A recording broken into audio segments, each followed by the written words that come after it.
was replacing sway bar bushings and one of the bolts was rusted and snapped. So working on a 2000 Honda CRV. This is your sway bar bushing bracket that goes here. This bolt came out okay. This one snapped, as you can see in the previous picture. So I decided to just punch it out because it's just a weld nut.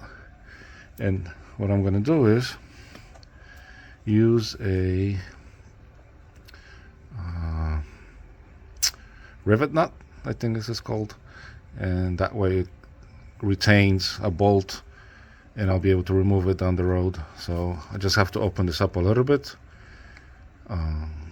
and we'll see how it goes. So stay tuned. Alright, so it looks like this installed. Looks pretty good.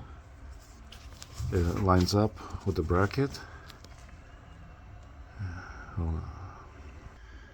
Here it is all assembled, and the good part is it uses the same the Rivetnut is a metric. This one was an M8 and it uses same thread pitch as the factory Honda bolt, so I was able to find another bolt that matches it up and tighten up, and I think we'll be back in business.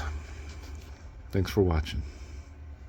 This is what I bought from Harbor Freight. It was like 50 bucks, and it comes in case, and it gives you a whole bunch of Rivetnuts, both standard and metric.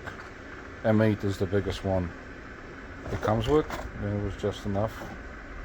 And I think it's a for 50 bucks you can't go wrong. The pliers could be a little bit longer for leverage, but you get, it'll work.